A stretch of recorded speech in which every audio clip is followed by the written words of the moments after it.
ulun tuan untuk hadir dan untuk menyaksikan acara-acara semana mayat yang biasa dilakukan oleh ibu-ibu di sini dan guru-guru di sini bila untuk nak terjadi perselisihan nyo amanah tungku itu budaya kitanya ugi tegur ulun rasa jangan alih salah, namun demikian untuk lebih merasa untuk sama-sama ada menginginkan di sini untuk memang ya bila nak agak kejanggalan dalam pelaksanaan dalam arti kata yang wajib kecacat nyo tak mau bibitai salah jangan salah. InsyaAllah satu nyo pujema urung-urung yang akan kita hukum nyo kepilih kedua oleh Tuan Imam pujema ulun tuan sagai ulun tuan ingin kalian part yang agak melanggit yang baru dan bidai sebab ulun tuan menyebut sama nama dalam jid dalam kata kamu huya Bandung padahal Bandungnya Bandung perleh karena lesi mayat sangat-sangat lebih-lebih orang yang dimati dia harap sangat anak draw yang semana cuman menyokitanya buat temburno pajan tanah semana urung cik yang terakhir pajan maka jih perleh katanya yang kedua bujut semayang bujut bi mauidah hati bajut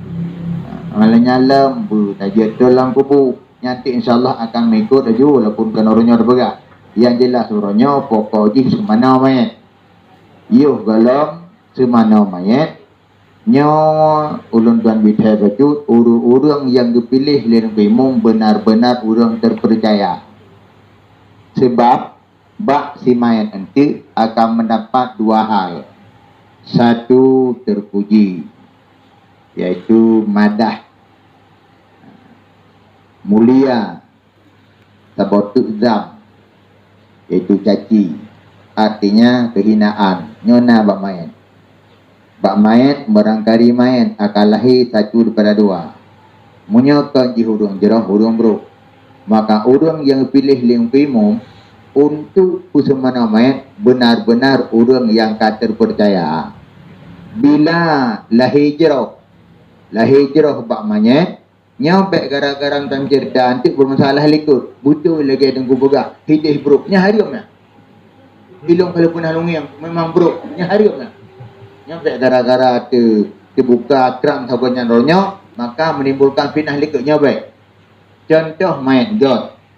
bak watan tamang najak sama nanti beharum mayat god nya tu nak perah bak kau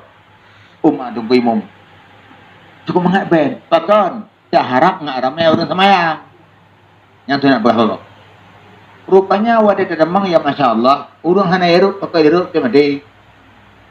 ngan dibagi yang hayum berak yang turu urungnya yang pilih lung Imam munya urung kuat megah lenggap pilih baik jadi insyaallah jino ulun tuan nonton lihat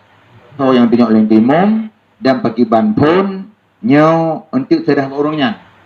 yang jelas Bandung berjuat karena nyo terakhir andai kata orangnya nyoma maka andai kata orangnya nyoma kagak maka harapan sangat aneh dan teman-teman dan diknya nyo terakhir orangnya dari sekian gerah kitanya orangnya utara ayo kenyan minangkin ayah olah itu dasarnya itu Bandung begitu cuma kepilih berah mungkin kira orang mati sebenarnya sabah kampung okey kan jadi dalam halnya ke ulun tuan jino ka pulang mit bang kimum sesuai ngoi kita menang kimum enggak ona sementara ile